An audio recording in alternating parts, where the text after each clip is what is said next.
Hello guys, আসসালামু আলাইকুম। জুম্মা মুবারক। কেমন আছেন সবাই? আশা করি ভালো আছেন। আমার বাড়ি আসাম করিমগঞ্জ, আমি থাকি সৌদি আরব রিয়াদ।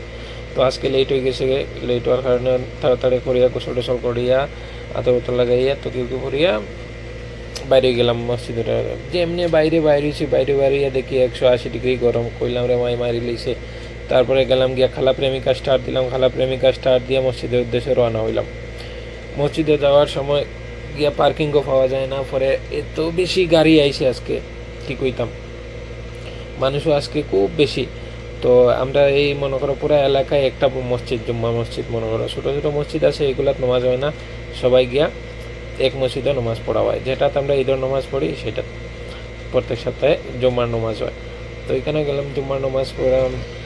সাপোর্ট করবেন আমাকে, সাপোর্ট করেন না আপনারা, কি জানি না বুঝি না। সাপোর্ট করতে তো কোনো অসুবিধা নাই, টাকা পয়সা কিছু লাগে না, খালি ভিডিওটা লাইক কমেন্ট শেয়ার করবেন, সাপোর্ট করেন। তারপরে আইয়া পড়ে গেছিলাম মসজিদে। মসজিদে আসার পরে গাড়ি পার্কিং করলাম, পার্কিং করিয়া নামলাম। নামার পরে দেখি ও বাবারে যে গরম, খুব বেশি গরম। তারপরে এখানে গাছ চতুর্দিকে দেখতে পারবা, গাড়ি না মানুষ আর মানুষ। তারপরে এখান থেকে মসজিদের ভিতরে যাওয়ার আগে দেখলাম এখানে মার্কেটে অনেকগুলো সামান আছে, সব কিছু পাওয়া যায়।